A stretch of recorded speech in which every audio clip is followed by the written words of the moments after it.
Happy Halloween, everybody. You're watching Made Up of Wires, and we are decompiling Castlevania Symphony of the Night. I was going to make a joke that we're decompiling Valkyria Chronicles 2, but I thought what I had here was enough. Good morning, Orcam. Good morning. Good to have you, Mr. Mitty. It was requested that I dress up like Alucard, so here it is. This is the best I could do.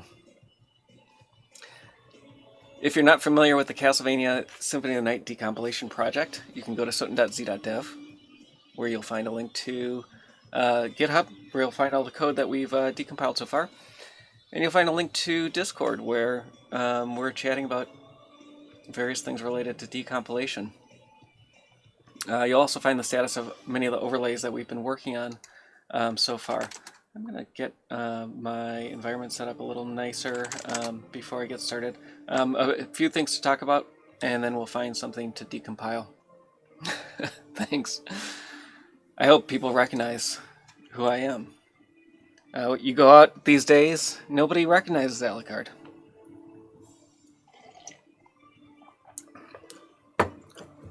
Alright, let me get this going.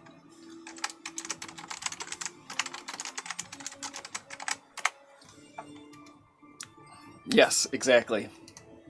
Enjoy my cereal or the less loved Frankenberry. Or was it Booberry? What are the other two that were never at my store when I was growing up?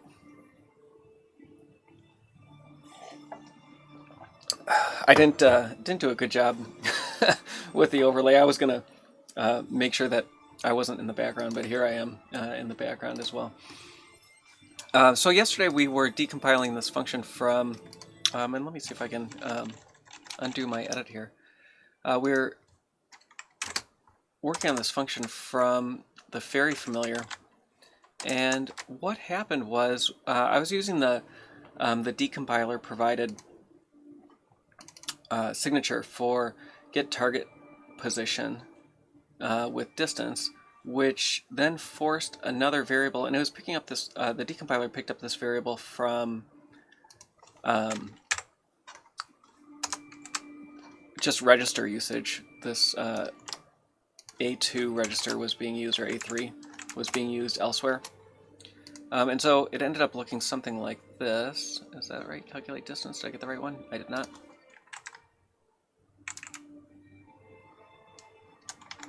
Who's this one here?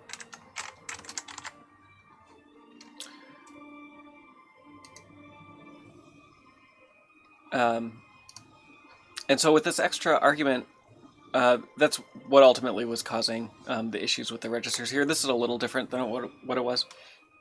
I decided that I was going to go look for other instances where, if anybody else had done this, and One Nut McGee actually had already been decompiling this, and as of this morning, had submitted a PR, and that's how I found what the mistake was. And so he had figured this out, and also grabbed the function right next to it, which is a duplicate except for this param offset. So good job, One Nut McGee. I'm glad that this was solved. So effectively, though, removing this register is what resulted in a match. So we were pretty close yesterday. I'm gonna leave Alucard up for a few minutes, and then we'll get back. I think we'll look at this. We'll look more at the fairy overlay, and if there's other things in that overlay that aren't being worked on by other people, we'll take one of those. Oh, I'm losing viewers. Nobody likes Alucard. Well, I like it, and I'm here to have fun. So let's go over to the project and see what else we have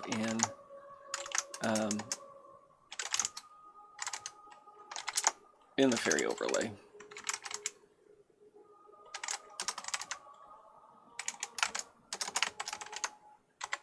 I haven't mentioned it on the stream before, but Biz Murphy has been setting up a wiki. And I don't know if he's interested in more technical aspects of the game for this wiki, but that's what I've been putting in there. The best. You know, the streamer's got to stream, and I've been asleep for decades, so it's time to get up and do some decompiling. A new threat has emerged.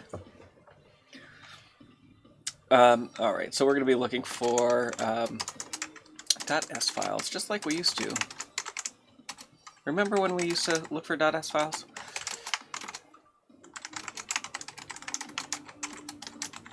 Getting back to the roots, and I'm going to sort this. And should we take something big or small, or maybe in the middle? Let's look at the big one, and we'll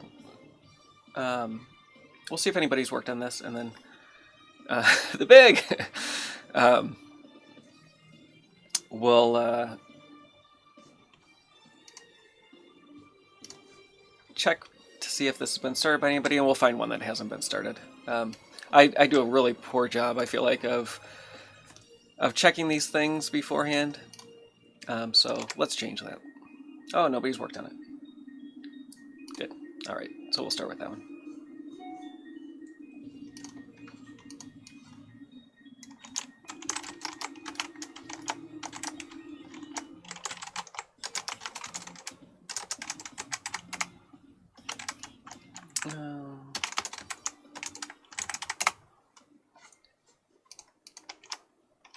Drat.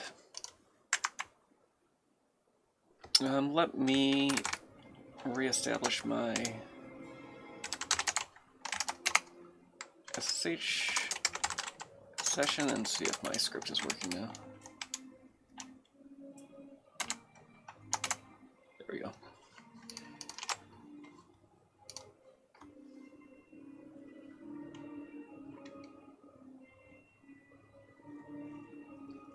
Okay, so something a little longer. We have some control flow.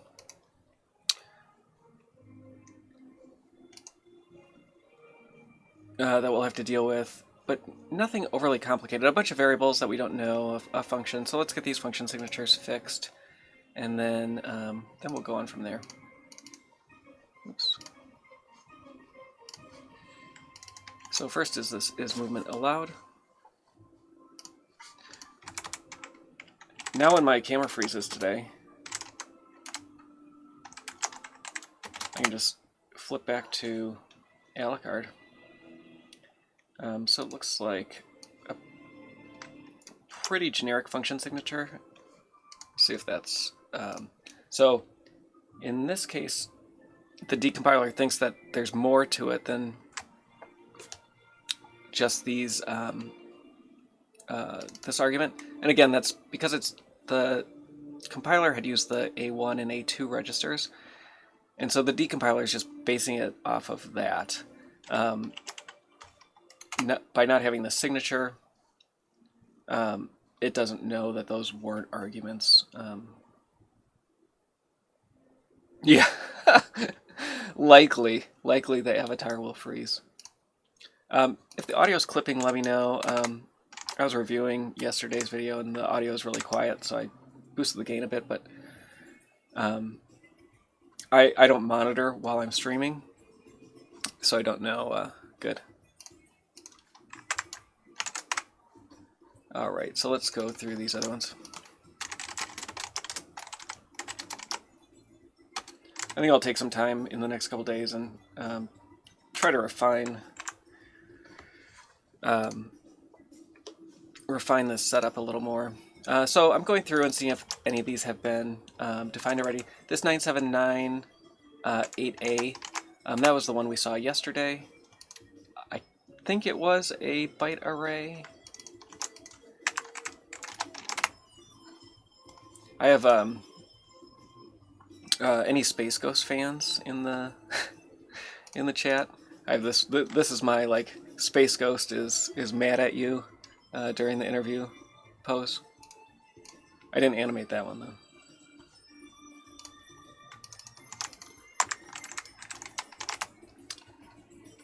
That's right. I watched a bunch of those a few months ago, and they're still so good.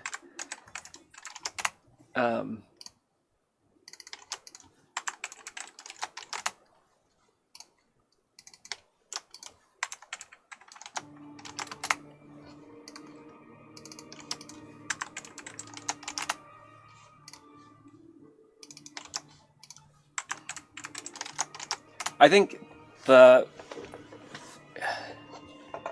style of that show holds up so well, and except that the guests are all, 25 years younger and possibly not relevant anymore,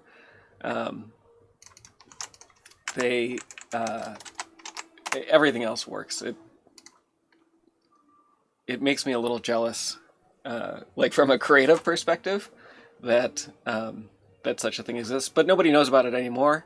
So somebody could probably duplicate it, and that was actually one of the things that I had thought about doing this summer. Before finding this this project, I thought, oh, I'm gonna make a Space Ghost esque video game review channel on YouTube, and go find some public domain animation and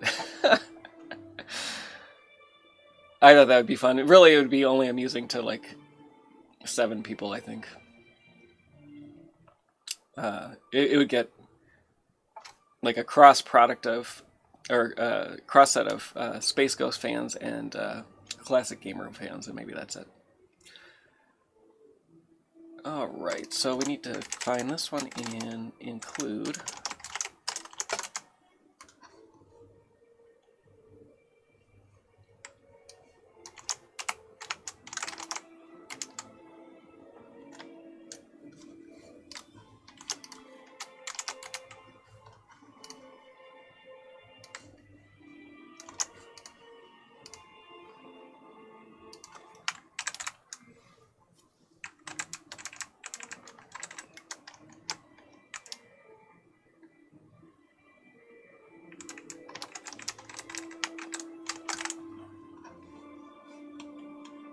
The masses are ready for it. I don't think the masses were ready for Space Ghost. Alright, so the rest of these variables, I'm going to stay on the terminal. We just need to find what these are, kind of get a sense for what they are from the assembly.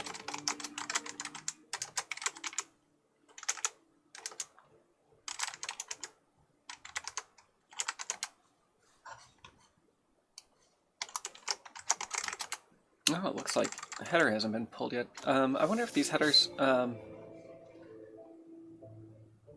wonder what those definitions look like. I haven't looked at the familiars really in the past.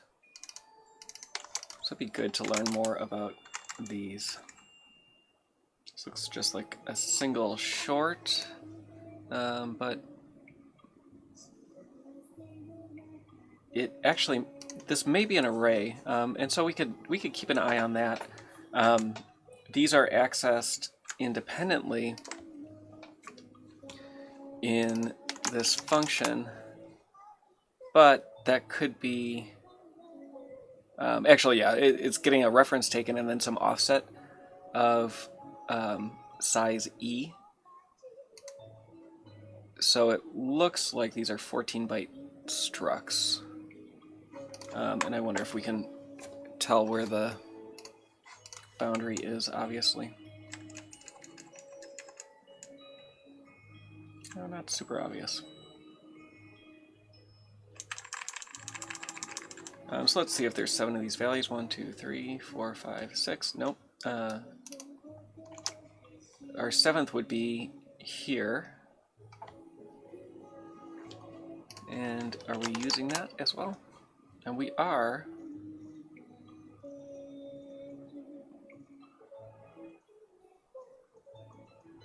So we just need to keep an eye on this and see. It really does look like this probably is a 7 short struct, which would then include all of these.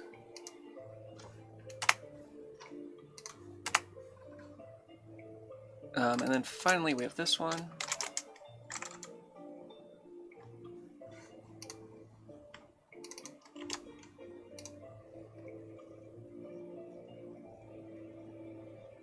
This looks possibly, it looks like a byte array. Well, no, let's look at vars2. Vars2 is being multiplied by 8. So I guess it's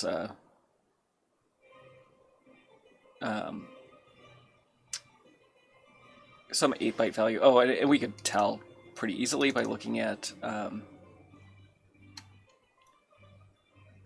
what this is. So we'd be looking at the first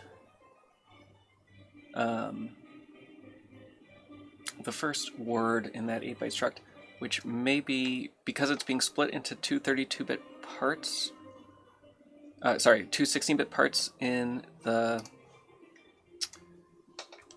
data, it may be a fixed, which I think it has 16-bit boundary for the numerator and the fractional portion, or the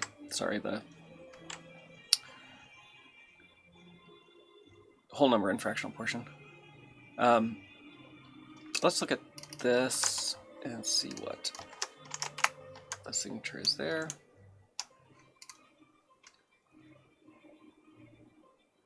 So we just have 32-bit arg. Let's look at that function and see if we can tell what it's doing.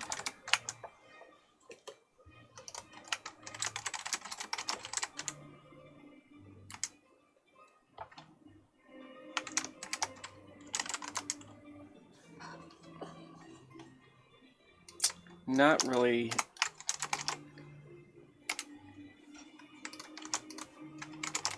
much to look at here. So it's taking an index into this, which we don't know. It's called context elsewhere. So context of what?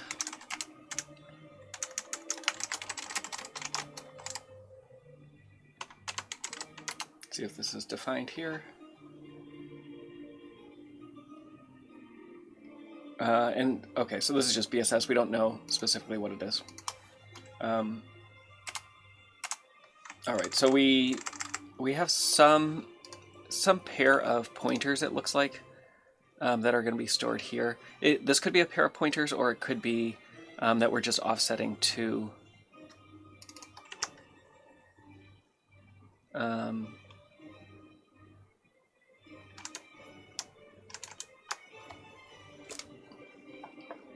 I'm looking here to see what this ends up looking like here.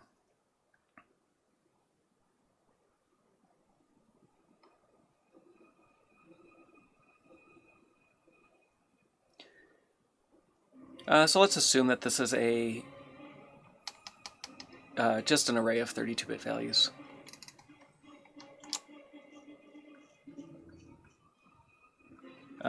Is it being cast? It is being cast, but I don't know. Like I said, actually no, I'm gonna go back on my word. That's gonna be an array of 16-bit values, and the reason I'm going with 16-bit values is again, kind of looking at how this, looking at how these looked. Was it this one?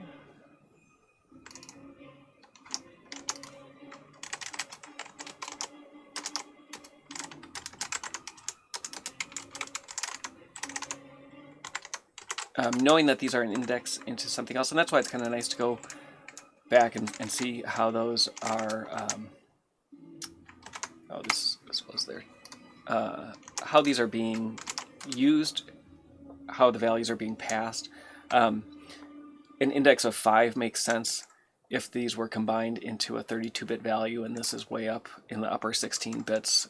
We have a hundreds of thousands, index of hundreds of thousands. The scale doesn't make sense anymore. So I think that makes the most sense there. What is a little strange is 9A. 9A seems big for a offset, but we'll see. Alucard doesn't say what is a man. I have I did set up a soundboard. You're not my mother. Oh, I need to. I can't. The soundboard's not coming through the input to Alucard.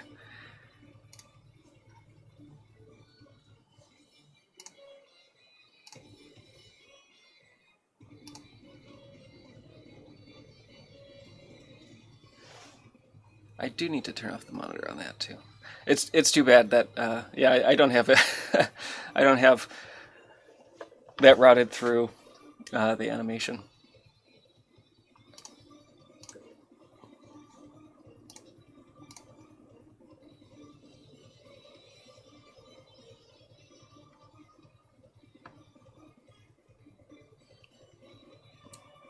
All right, let's see what else we have. Oops.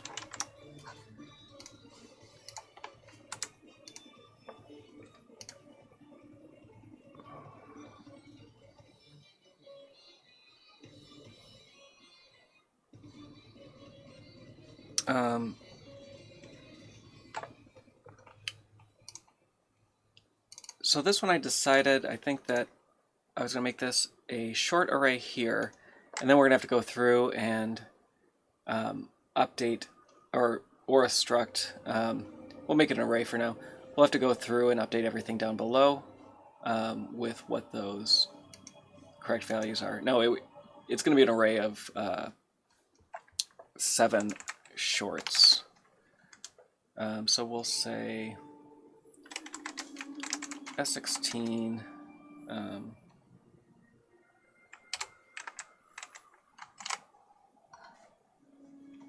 then get rid of all of these. I'll keep them in place for now, just knowing that we need to get rid of these variables. Actually, no, I'll get rid of them.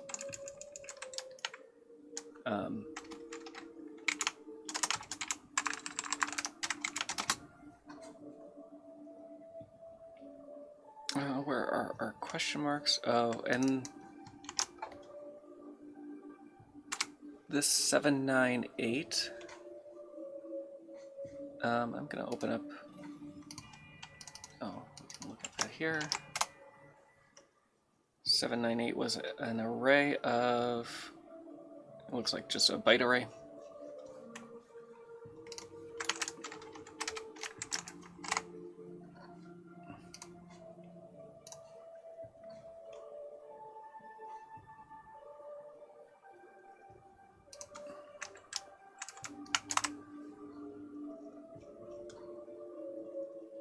All right, now we can get to some of this other cleanup. Let's fix this void star. I'm assuming based on these other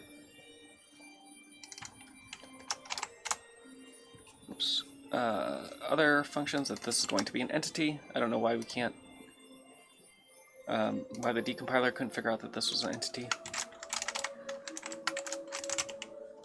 And then I'm going to, before getting too far, I'm going to take all this and put it in the context and get a fresh decompilation. I'm debating whether or not I should do anything about these. I'll put them in the context for now. Obviously I want to get rid of them, but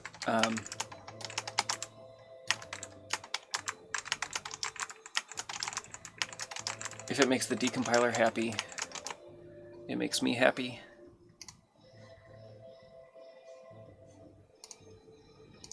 One that we missed. Do I have this backwards? I can never remember which. Yeah, I had that backwards.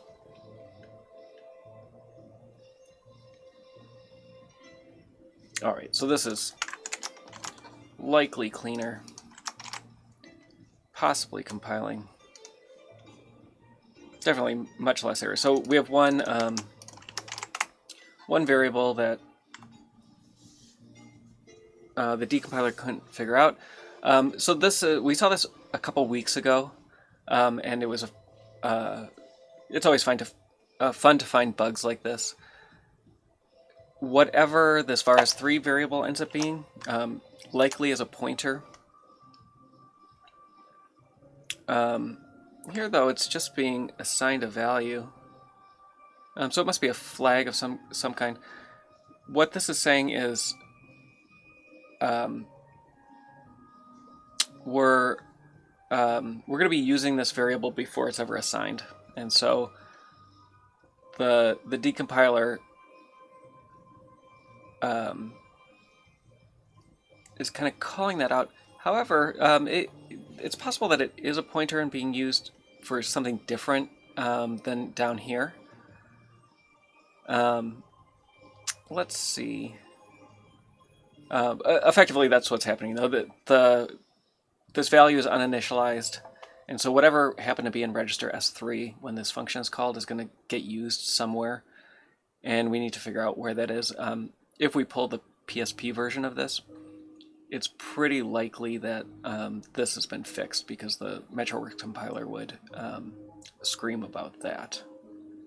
Let's see if we can find that over here.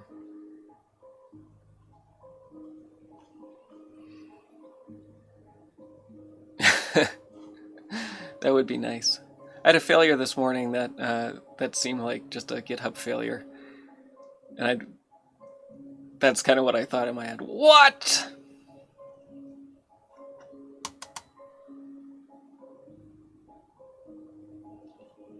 All right, so I'm trying to find an S3 over here, and got it. So at some point early on, we're saving the value of S3 into a stack variable. We'll have to see what ends up causing that. Let's see if we can find O2C anywhere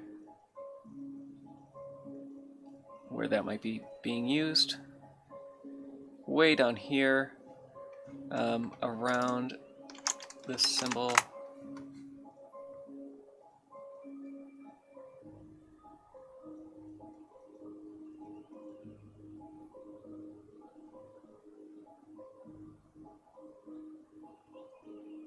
It's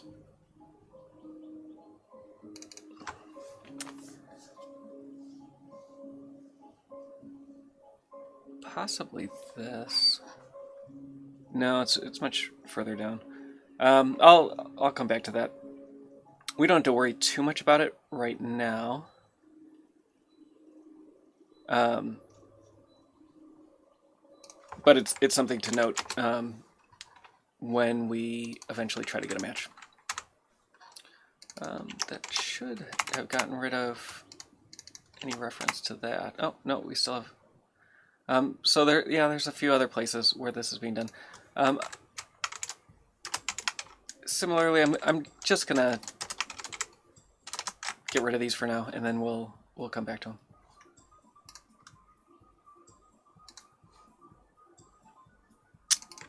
No member name. Get servant stats. It's likely I'm missing something in my context.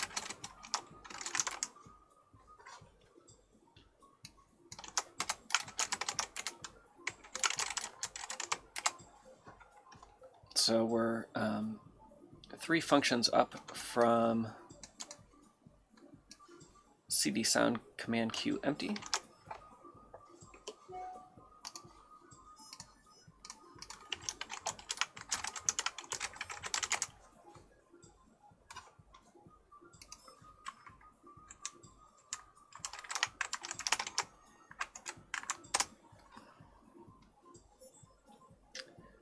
And then the last one is this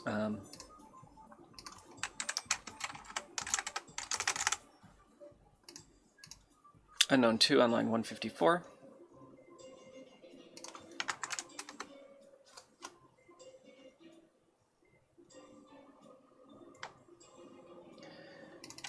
So this is, oops.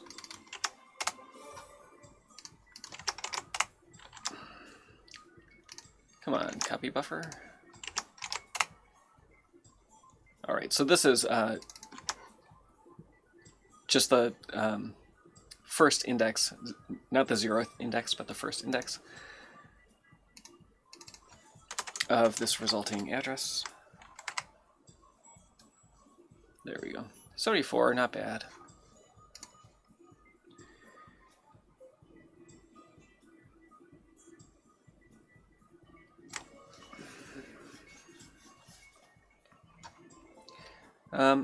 I don't think there's anything else that I'm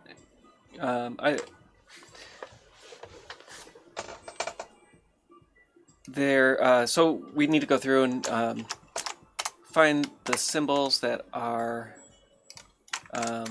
really struct access.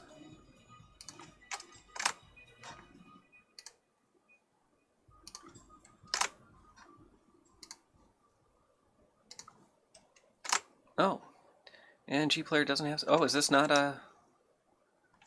Is that just a global? That might just be a global.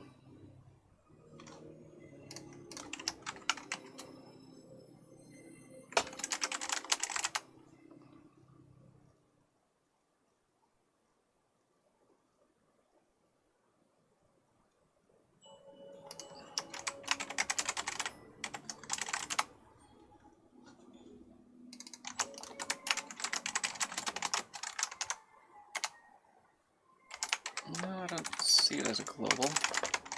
I might be missing another field that was updated. Yes, player status is offset.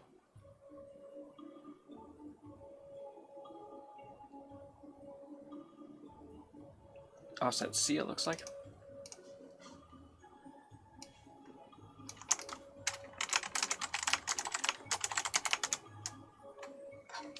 So here's something interesting, and I was looking at this earlier this week.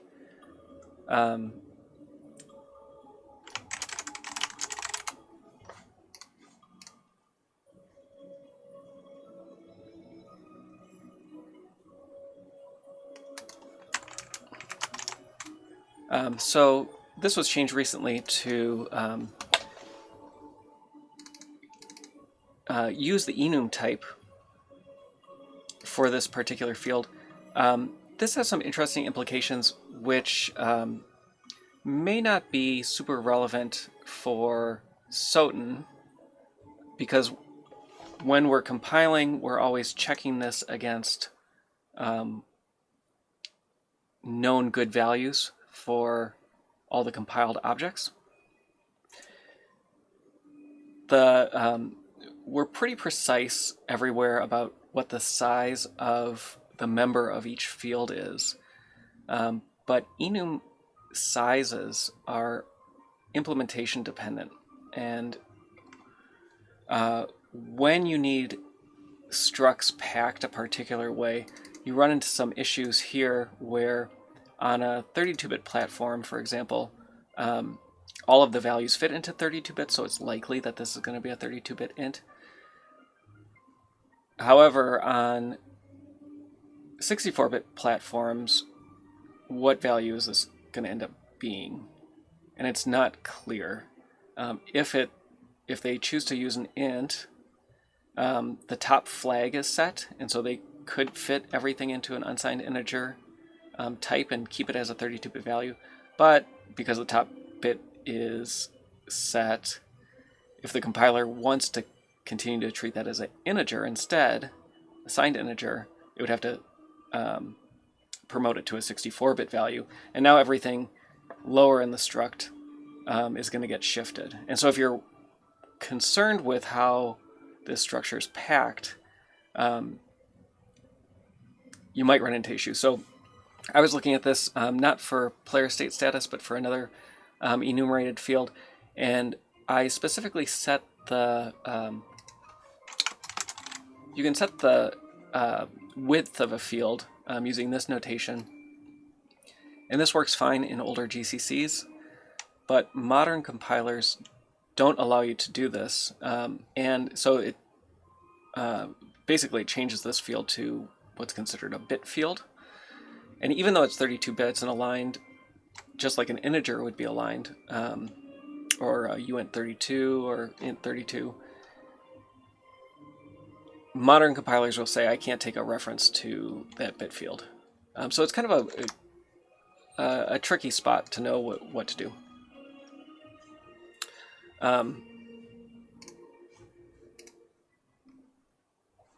So maybe too much detail.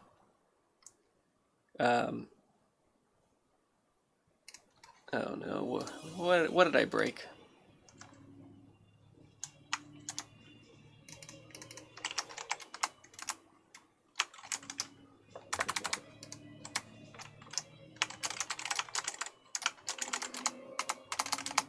Looks like I don't have player state status.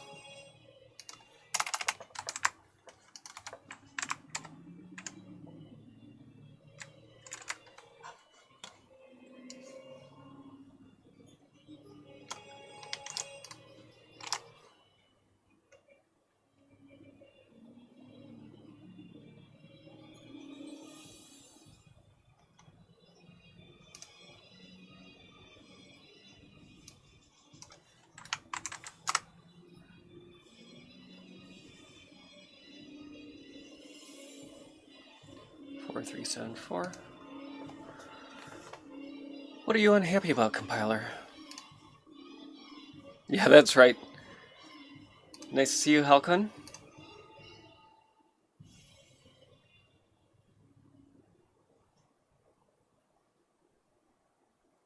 All right, what is the compiler upset about today?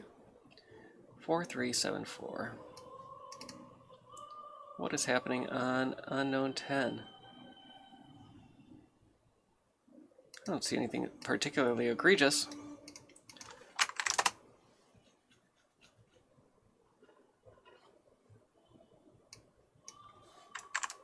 I do have a lot of trailing space. And, oh, I have a parser at the very beginning.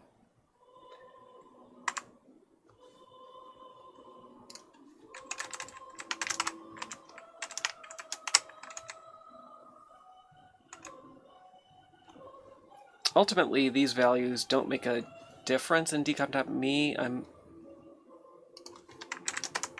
not sure what I did to displease the compiler, though. That's right. Okay, so I'm not exactly sure what decomp.me. I don't want to get rid of all of it. I'm just going to get rid of the values.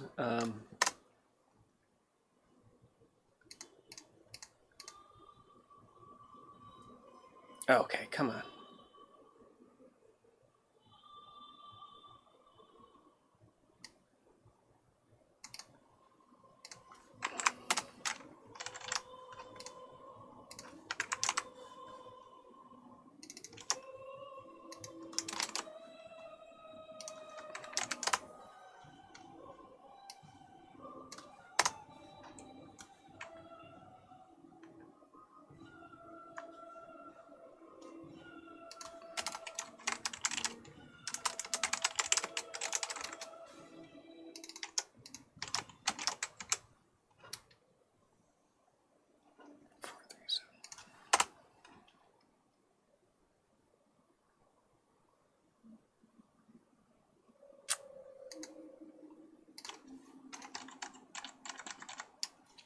Why do you hate me, compiler?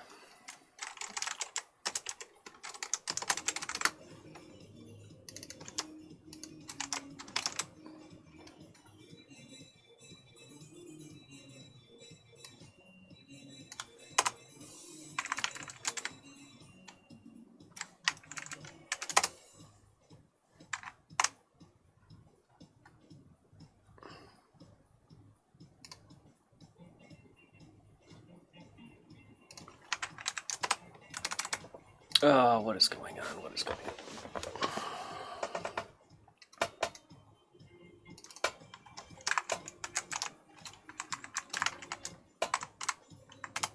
I feel like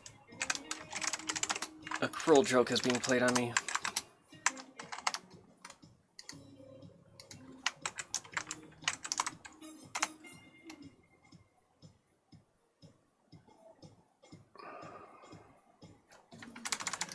Alright, let me get this another way, and hopefully I can make this work.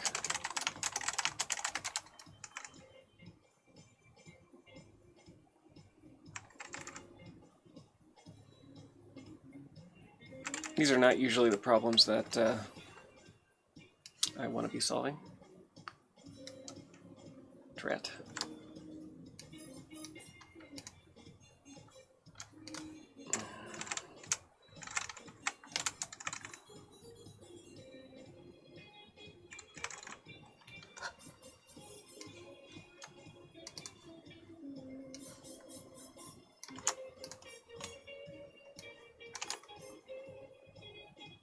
Come on. This is so dumb. Are you ready? Are you ready, chat? All these are defined as macros, and so what is... so I have to find all these player status, and I don't necessarily need to kill them all,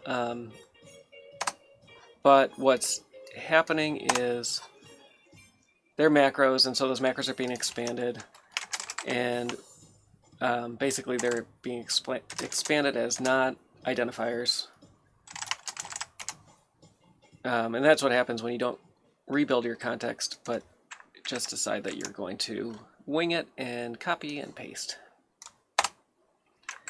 There we go. That's better. And you're working with 30-year-old compilers that don't give you good debug output. All right, so what were we doing? I don't even remember anymore. We are going through and just trying to find all of the symbols that should be fields, like gstatus HP.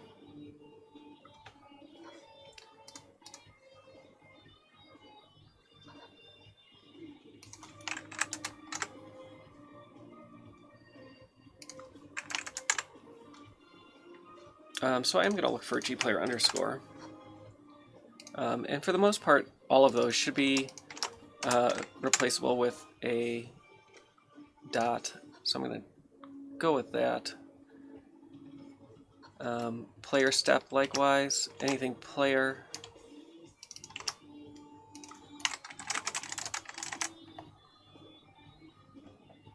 Who's excited to not get political text messages or calls next week? I know I am.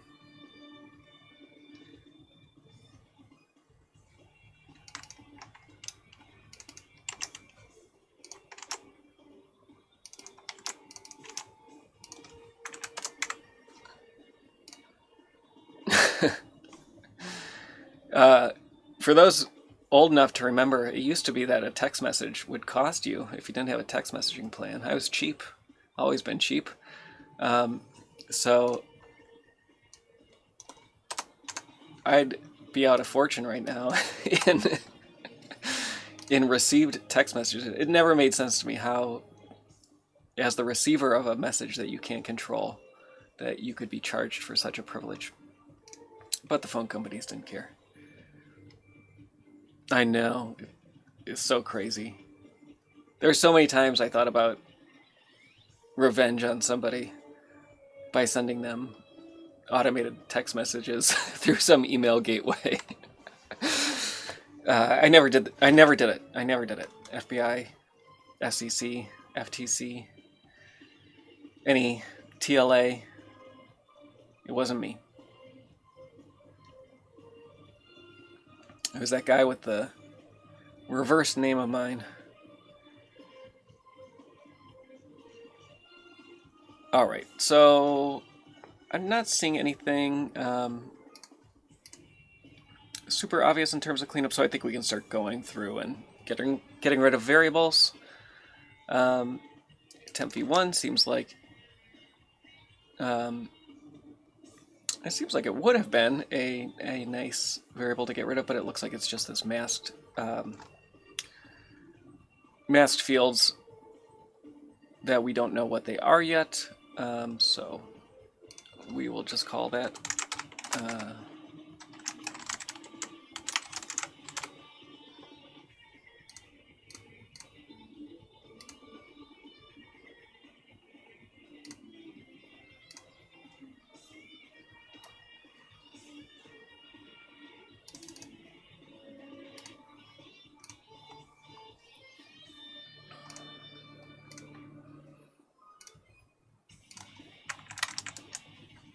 and let's kind of follow along on the side.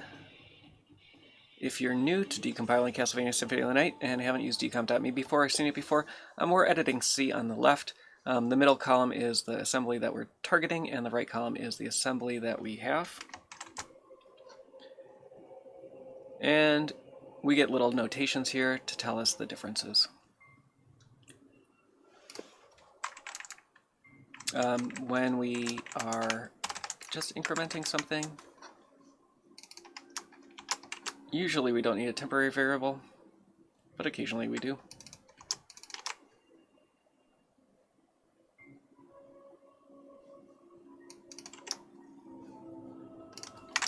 And sometimes I get rid of these along the way. Sometimes I just keep going and get rid of them later. So this is part of our struct or our array. It certainly is possible that these fields are related and they're all being set together. Based on how this is written, it looks like it's more likely a one-liner. When this is compiled, the assignment is done right to left, and so that's an equivalent statement.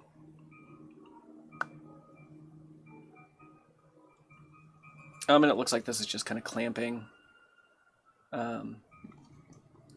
or like dealing with the overflow of this particular value.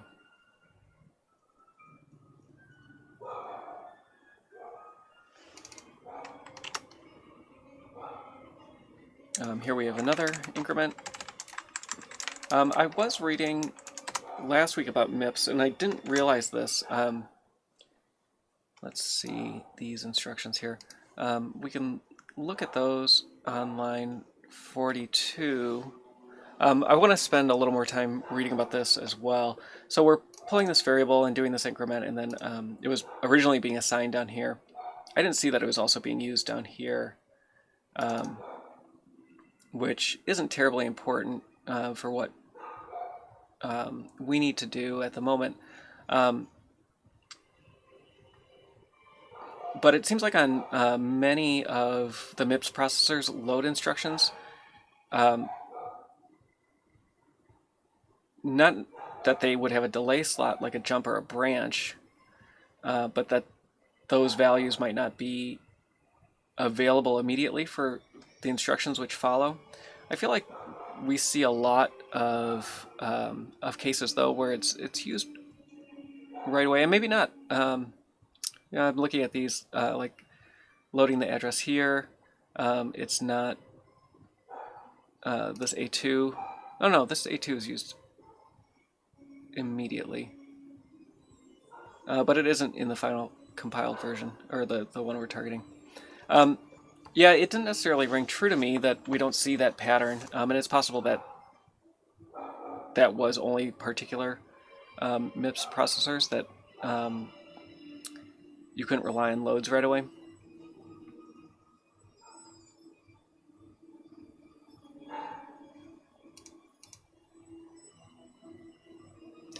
In the 80s and probably early 90s, there were all the infomercials about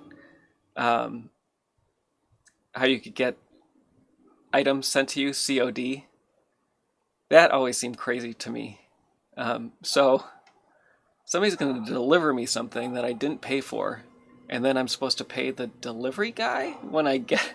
Like, that seems like a wacky model. Let's see this.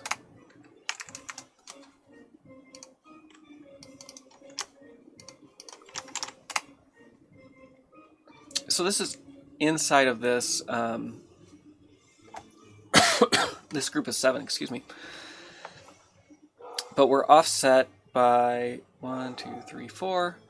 And then we're adding this additional value here. So it seems like this will be equivalent. This is going to totally screw up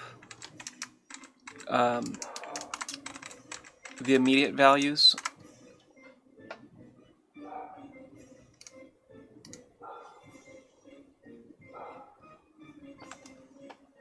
Because decomp.me doesn't know that these aren't the same thing.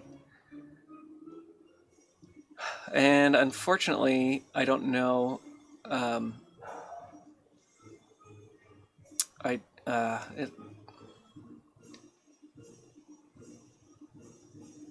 Maybe I will stick to using that this value for now.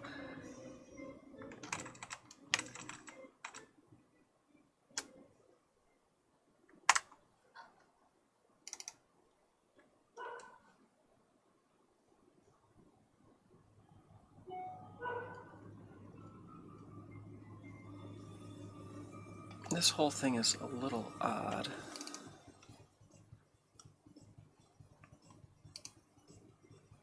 Let's go back up here. There's this shift left by 16 bits, and then a shift back by 13 bits.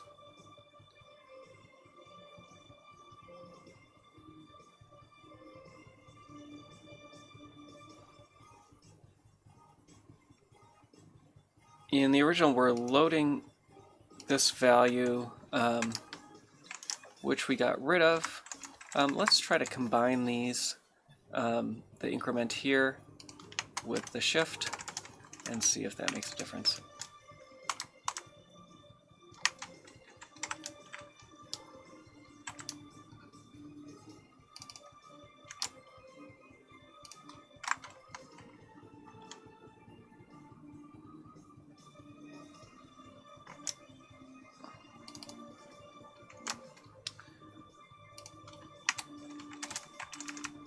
I'm going to back that change out too.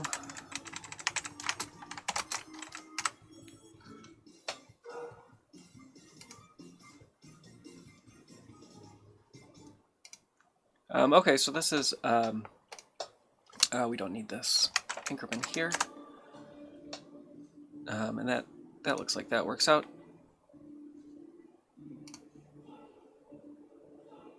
It looks like another shift is missing. This could be a promotion to 32-bit for V1, which is our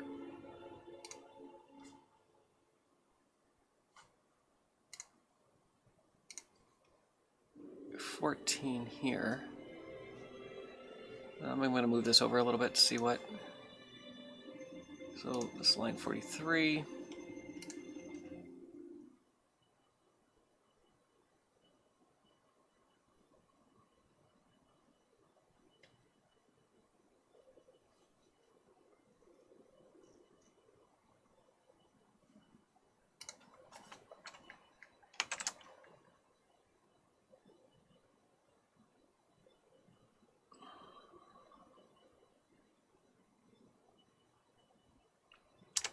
This is somewhat interesting.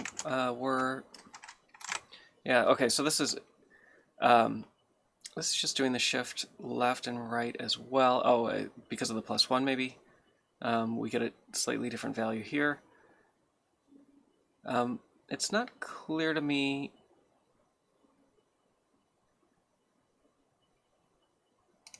where this value, yeah, so we can't do the ++ here.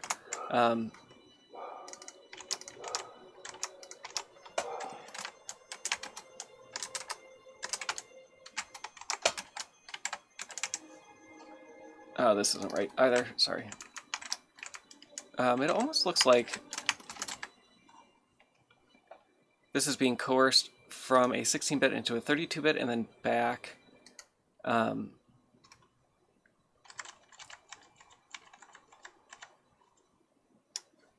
going to leave these here and come back to the shift. So this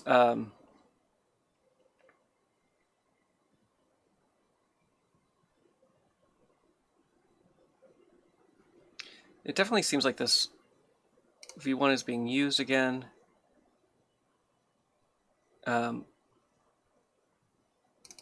In this temp v1 underscore 2. I see. This was just this value here. There we go.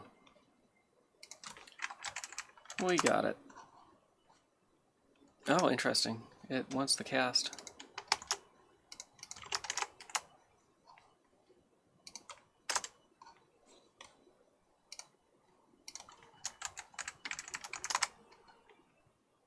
There we go. Wrong type.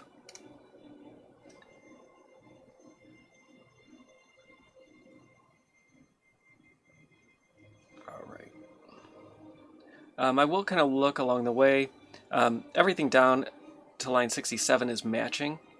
It definitely seems like a lot of work has gone into M2C since we started a few months ago.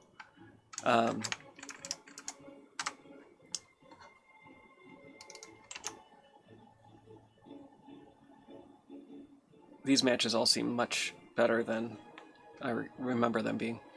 So we're going through a for loop here and decrementing instead of incrementing. It's possible that that's what's happening. But sometimes GCC will invert the for loops, and then it depends on what the operations are. So we can patch this up in the meantime. Let me fix this.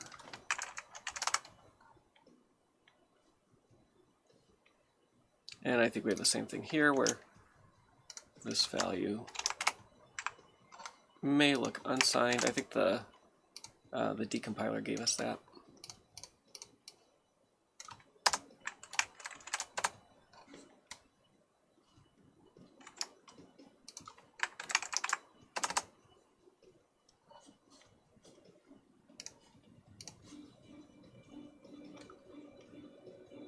All right, so where were we?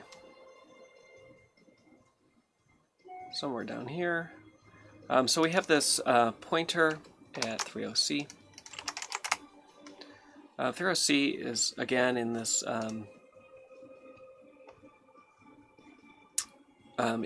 struct,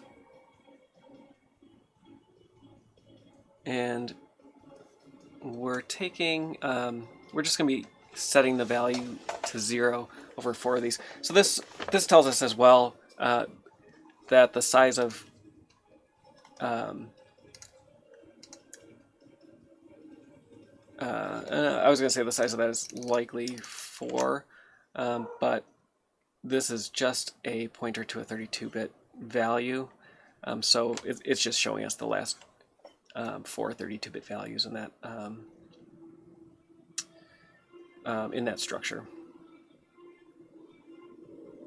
I'm going to flip this to a for loop and see if we generate the same code. We don't have an I variable yet.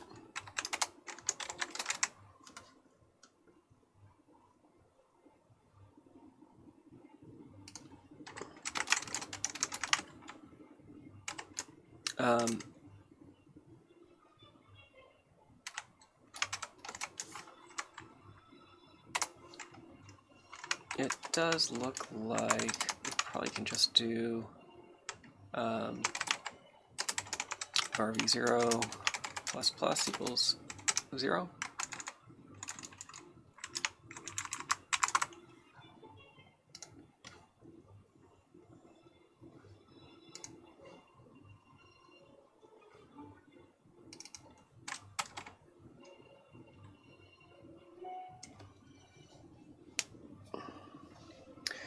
So our registers are wrong.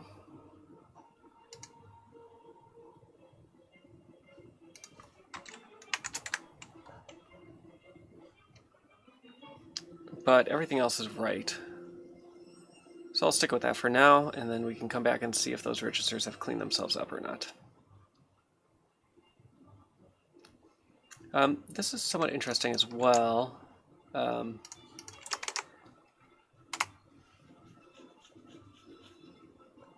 So we're going backwards and kind of cleaning up everything before.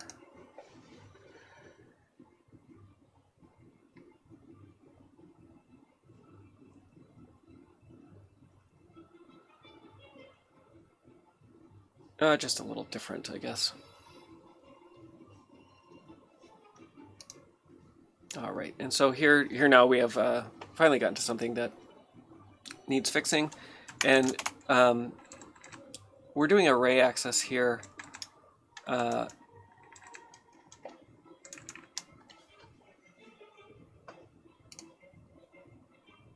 And so we need to clean this up. So we're taking the fairy stats, dividing by 10. That has a possibility of its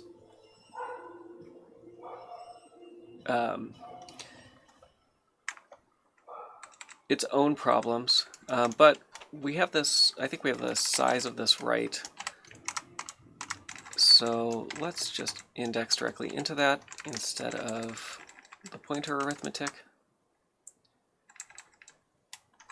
and break the world. There we go. And then we'll see what this looks like here.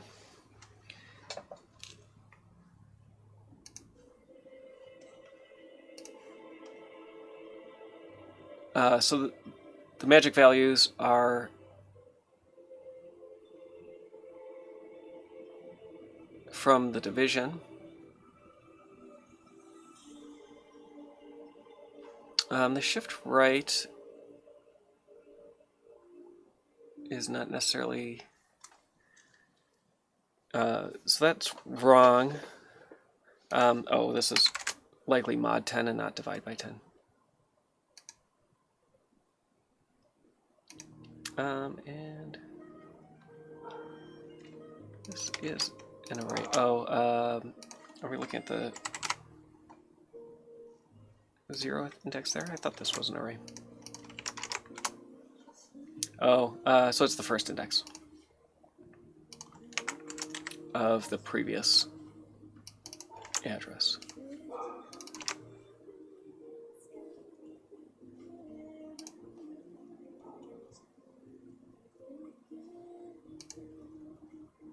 And maybe maybe the division was correct.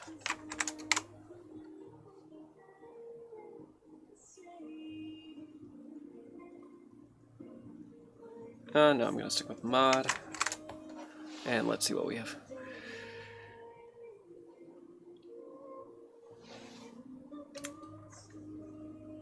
It's possible that these are inverted.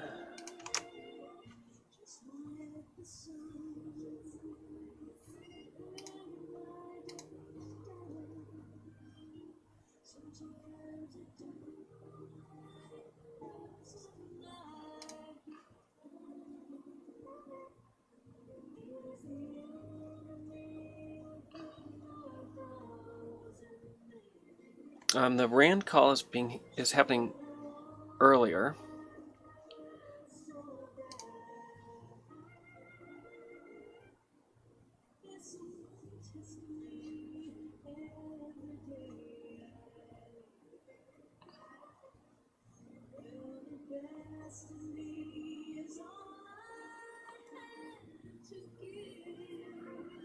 The ordering here is somewhat important because the compiler doesn't know whether or not RAND can affect the values in this particular address.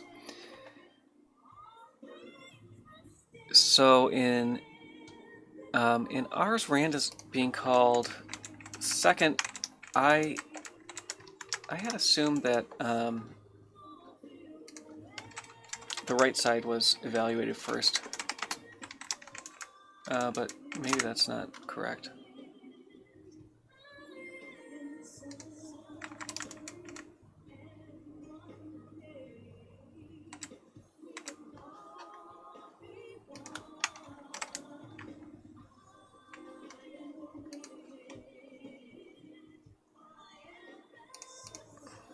Alright, so our ordering there looks better. And most of the instructions are matching. I'm going to flip that again.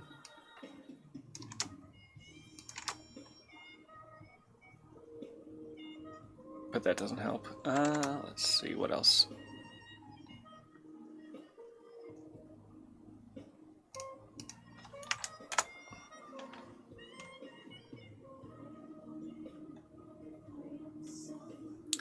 So it's possible that this is not an array of arrays, and we could treat it just like a single array, or an array of structs. Let's try that and see if that gets rid of that last shift.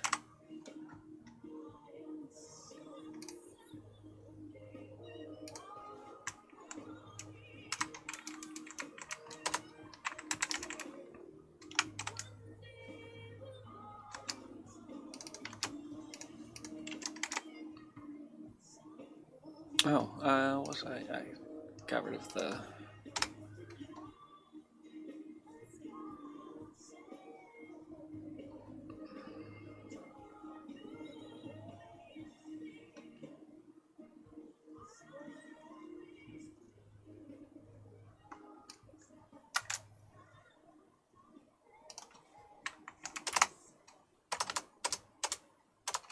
Alright, did that help? It didn't help. That's a little surprising.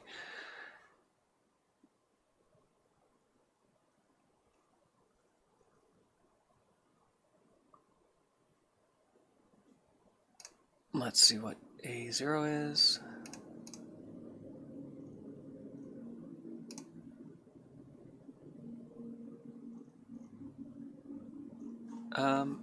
Let's look at fairy stats. It is S32.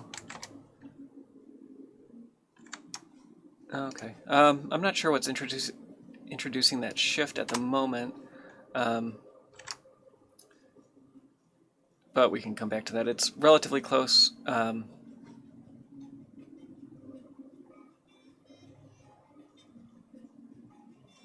Let's work on the control structure a little bit and see where these go-tos are.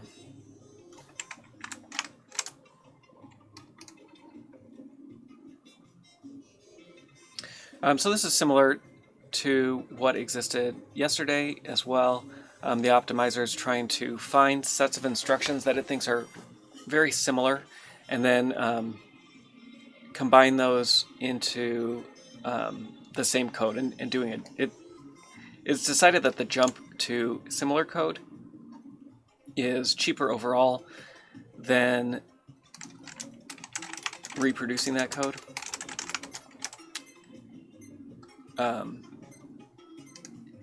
It's hard to agree necessarily because of how simple this code is, but that's what it does. And so again, we have to take what the compiler gives us. Many of these will probably get to be simplified quite a bit more. We don't need the extra variable that's being set. This var v02. And hopefully that's the only thing that this variable is being used for, and we can find all these cases then just by getting rid of that.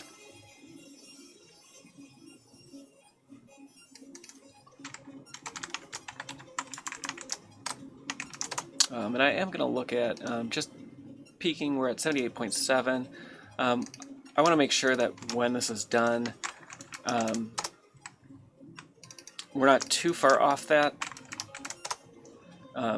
Not so much for the coverage, but just to make sure that this is not backing us into something that's unexpected.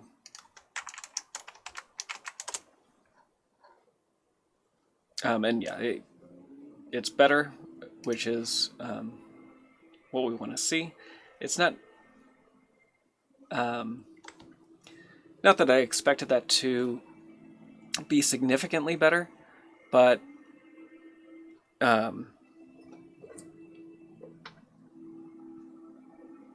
when we start matching the pattern that was most likely what the compiler was trying to optimize, the compiler will optimize that in the same way, and so we might get a little better code. On the other side of that is what the decompiler was doing. When it found that pattern, it might not match close enough to what the optimizing compiler did to begin with, and so the match is further off. Many times it's identical. You produce the same assembly either way. But ultimately we want readable code, and most of this code in Soten is pretty readable and easy to follow. So this is more likely what was there to begin with. After the one yesterday, I'm a little surprised.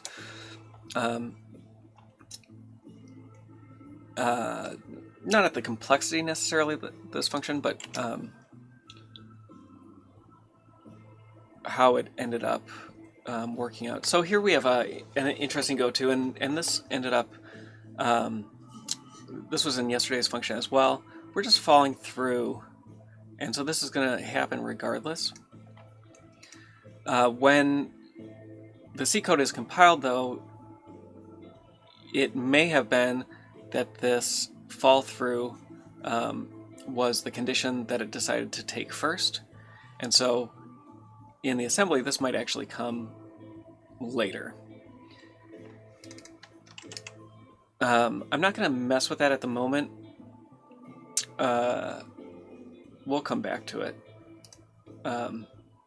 When there's different control flow things that may have other implications, like this go-to block here, block 40. Now it's not just falling through the statement, but something else is coming back up here, and that might tell us why that was written that way. Oh, do we not have block 40 referenced? Oh no, that that was the one that I just got rid of.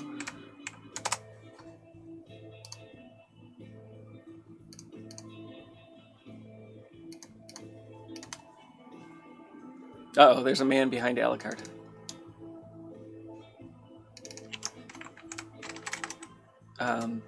Block 33. This looks like the same thing. We're just falling through.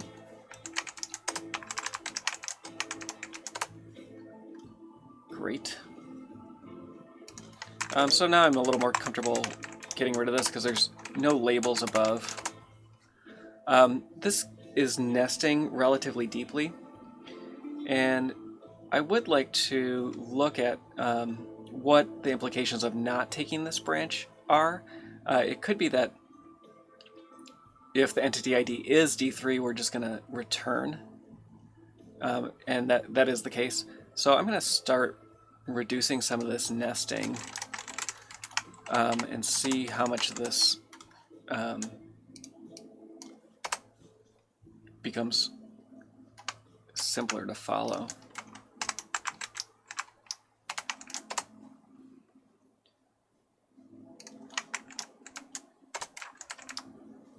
This looks like it could potentially be ANDed together.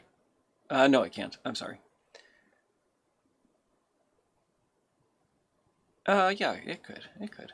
We're only returning and not doing anything otherwise. So these can probably be combined. Let's look at line 81 and see what this looks like. There is some mess here. The instructions aren't quite right yet. This looks very similar to the other one we were working on. The rand probably needs to come first. and changing this to mod and all this other stuff. I'm going to change the control flow and then come back to the other parts of it. Should I do that? I'm thinking what is going to be easier long term. I'm going to leave it, actually. There's no advantage right now to changing the control flow, and there is the disadvantage of not getting nicer line numbers when we're trying to resolve that problem. Up here, this condition is effectively already correct. It looks, yeah, it looks like that is correct. So we don't need to change anything there. We just need to change this other condition. So I'm going to leave it and come back to it. So this is similar, possibly, to the condition on line 78. So let's go down this one and see if all we're doing is returning, and that is what is happening. So this is a style of programming that I like, or organizational structure that I like, and I know it's not to everybody's taste. I certainly had professors who did not care for multiple returns, which some of this I don't know how you would do otherwise.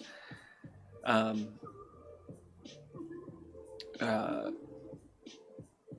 me, this is just much cleaner. You go through. If this condition isn't true, then we're gonna return. Actually, we have that way at the top here as well. We're looking at this particular incorrect offset, and so we can change this to less than 0, and we can return off this as well.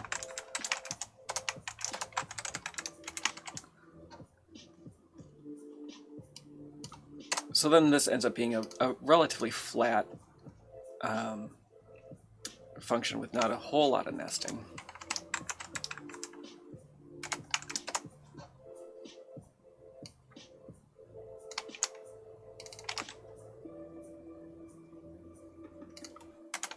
That did get us a little further from the match that we had earlier, but I'm not gonna stress over that yet.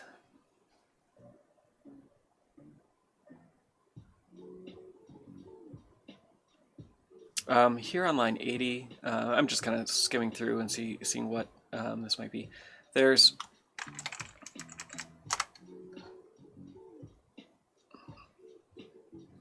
yeah, I agree. Dig down deep. Whatever makes it easier for a human to follow is what I would prefer in terms of style. And so if having a big tree to show different cases and basically represent a tree of logic makes sense, then great, do that. Otherwise, get your exceptional cases out of the way and then get your business logic done.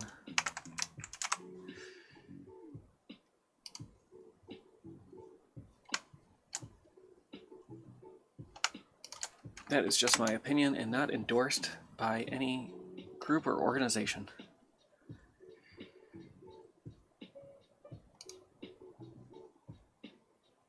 All right, so here's another case that's very similar. Let's go to block 54, and now we're getting down to where that save register was earlier. All these cases ultimately are going down here where we're setting this value.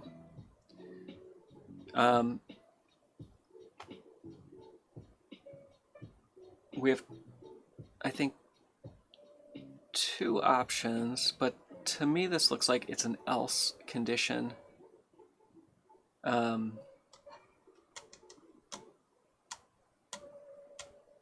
Or I'm sorry, this portion is an else, and that this particular expression gets pulled up into each of these.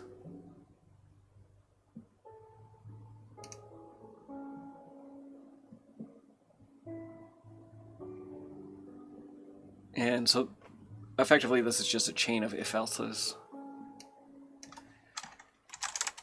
or else-ifs.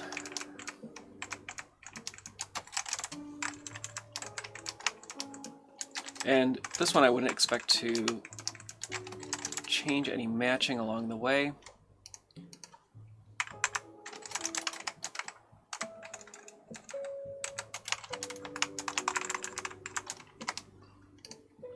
And it didn't. And so then basically we're just setting up some values. It didn't like that.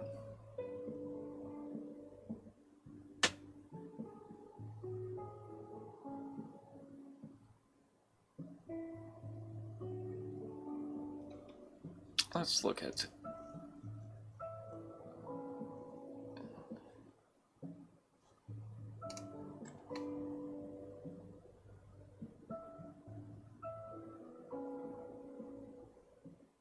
this kind of tells us that this is some type of flag of some sort, and so we're looking at different conditions, and we might be able to go through the headers and see what type of flag this is, if it exists yet. It may be something specific to the fairy familiar, though. I'm going to back these out and think about this a little harder.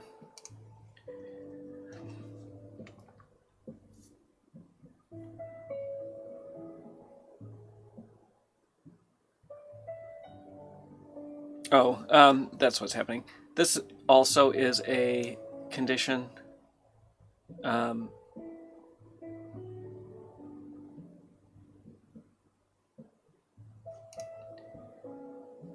There is, I think this was a +8 originally, or no, it was probably a *8. This may be where the other variable, the uninitialized variable, was coming into play. We'll get back to that in a little bit. Let's try putting this outside and see if that works, and that looks like it worked fine. So those go-tos were not necessary.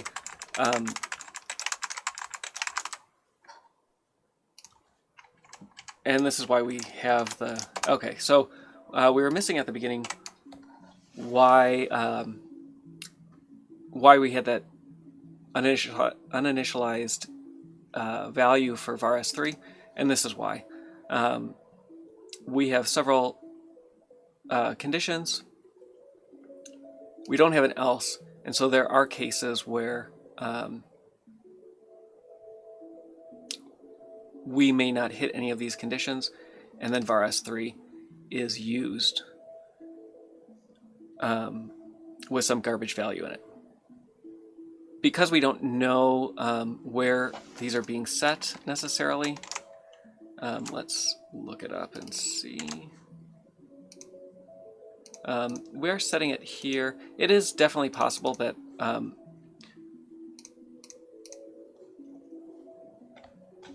this set of conditions is exhaustive, but the compiler can't figure that out.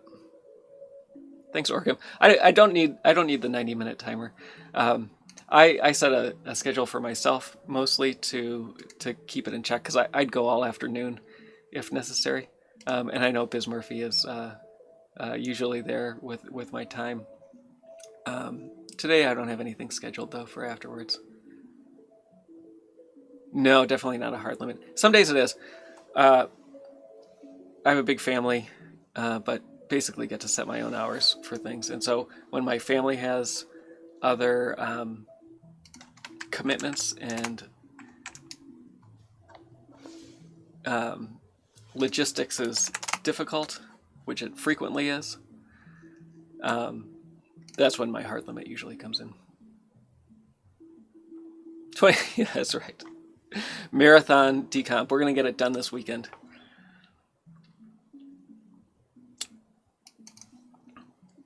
If anybody wants to see the marathon decomp, like, subscribe, follow. do the things that your streaming provider tells you to do. It looks like we might have another one. We're going to get rid of all this nesting. This is great.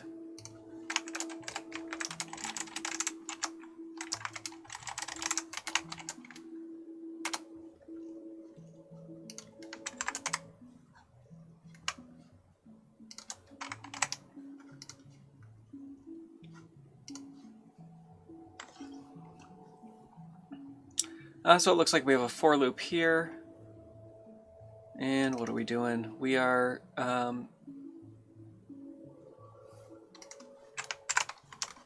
adding all these values that we've been manipulating along the way. Take a look at FC again. Yeah, and it's still just kind of in the middle of this this group here.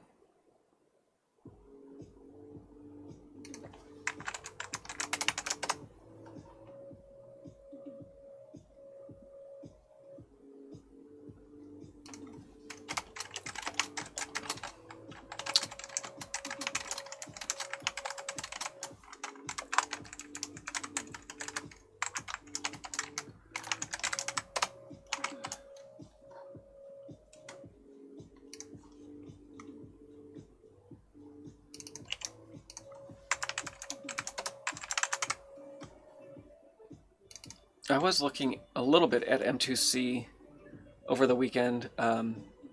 We've talked about a few things here, like what the offsets are when, for example, if we know we have an array of structs, M2C often will calculate offsets that are need to be divided by that size.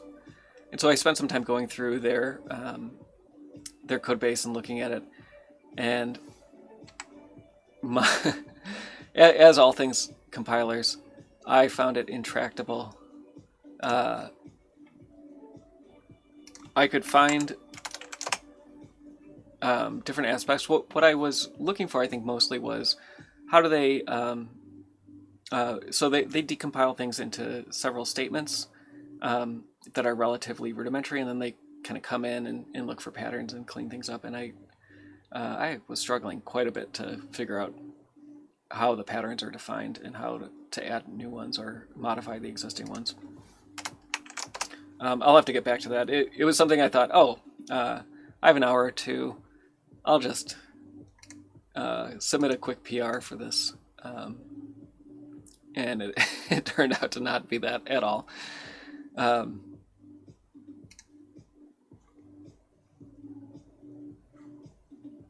All right, let's see if there's any of the other ones that are obvious. So this var s3_2, if it equals 0, we can return.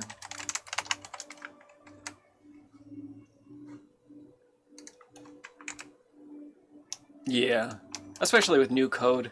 I'm always so Soten Decomp was one of those projects where I felt like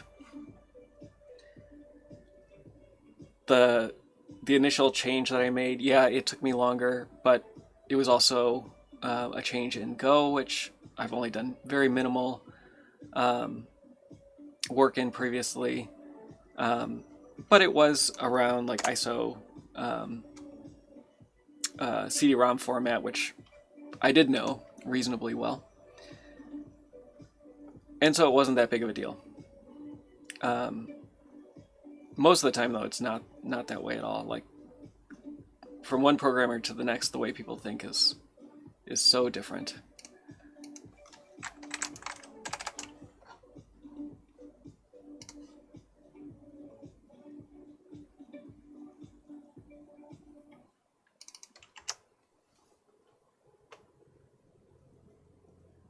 Let's see if we can name some of these variables. So this is params. That's nice. One we can relate to.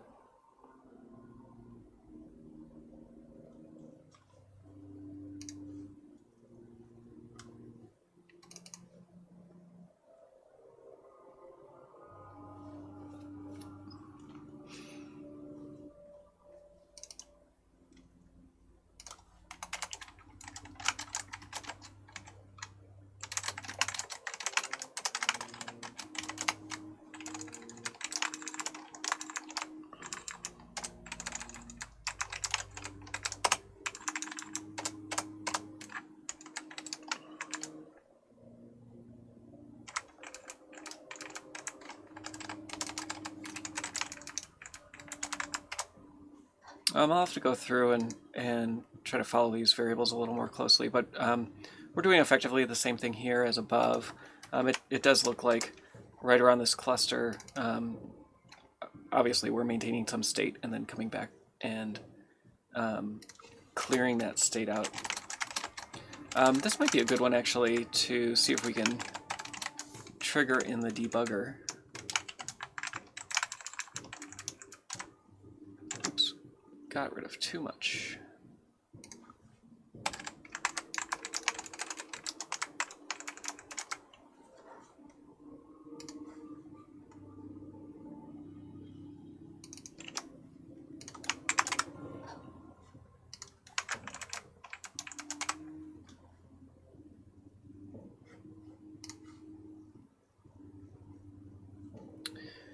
I think the last thing I'm going to do today is just kind of go through some of these and figure out if we can clear some of these variables out. It looks like here this likely was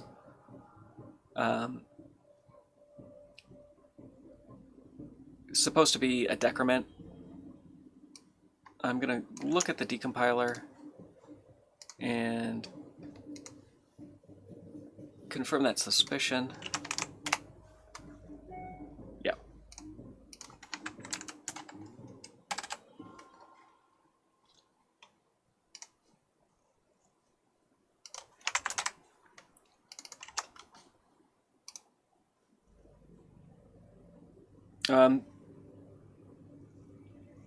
I'm only going to get rid of the variables that are already gone.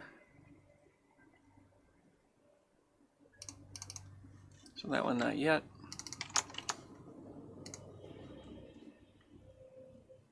Not yet.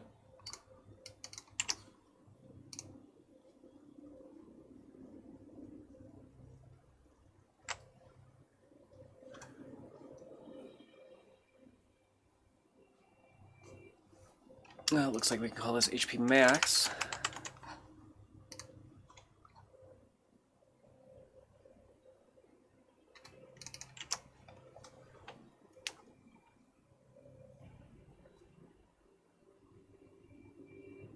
I'm not sure why we can't reuse HP max here.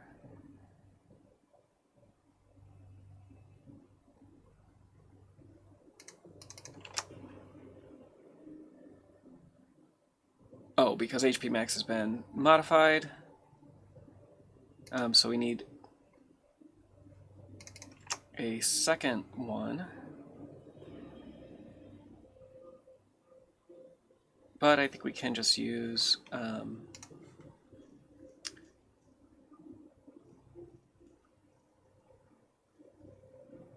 the field directly there.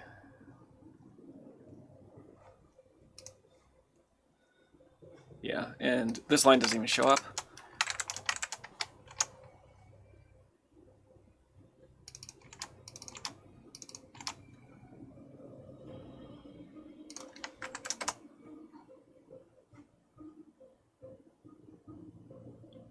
Slightly different instruction here on 190.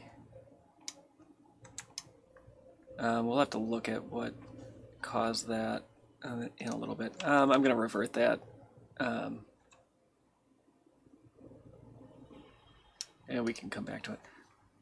I'm not seeing anything in here, though, that would have...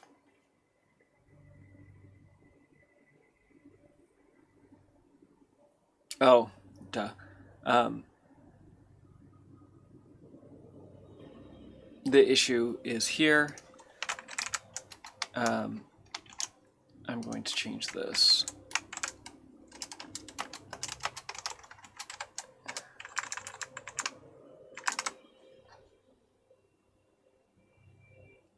Interesting, that does, it really wants to load that up there.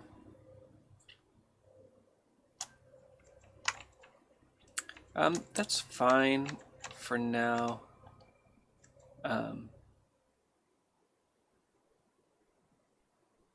I'll leave it and we can come back to it. But I don't see any reason Yeah, okay. That this can be here. Also, this being in a separate variable doesn't seem necessary. Oh, yeah, it does. It is necessary. I'm dumb. Can we reuse HP max? Yes, we can.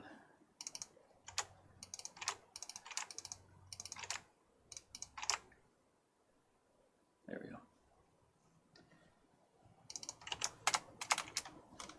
And now we can go back and get rid of these other ones.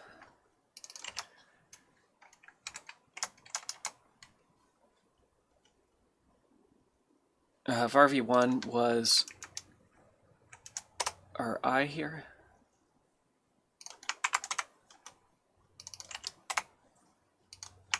Gone. Gone.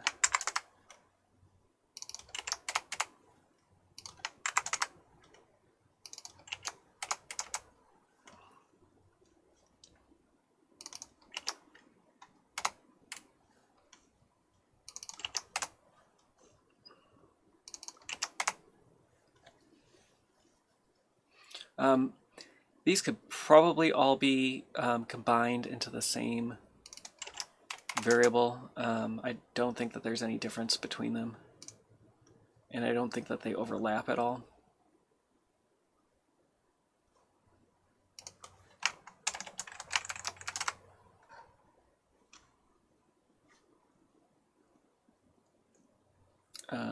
They are loading. So one was FC, this one's OC. The two OCs can definitely be combined. They don't overlap.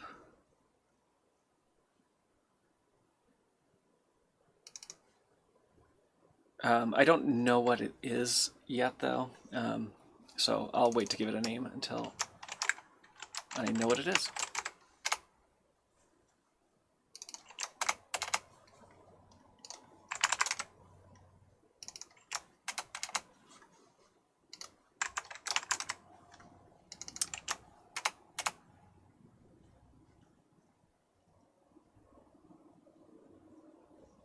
I do wonder if this one can be,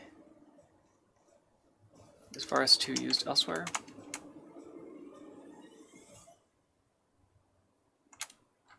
No. Yeah, those are separate.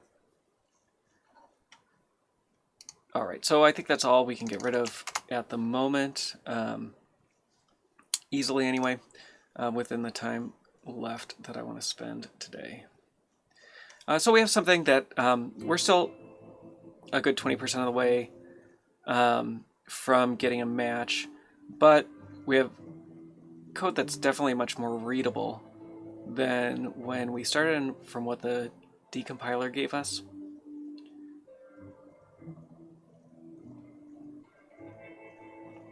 So we just have a little more. It's well on its way, and I don't think it'll pose too many other challenges to get finished. And we can get rid of this. That one's gone now too.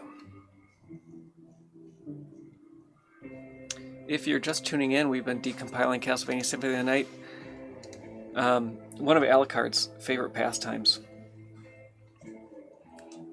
If you want to know more about the project, go to soten.z.dev and you'll see status of the overlays that we've been working on. And you'll find a link to GitHub and a link to Discord. Come chat. And I will be back next week. We'll see where the Fairy Familiar is then. Otherwise, we'll work on something else if that hasn't finished. There still is one Medusa function that I'd like to get back to. Probably not on stream, but just on my own. And some other tooling that would be good to look at as well. This has been Made Up of Wires, and I will see you all on Monday. Thanks for joining. Like, subscribe, thumbs up, tell your friends, tell your enemies. They might enjoy it too. And maybe they'll become friends. Tell the librarian. All right, that's it. See y'all on Monday.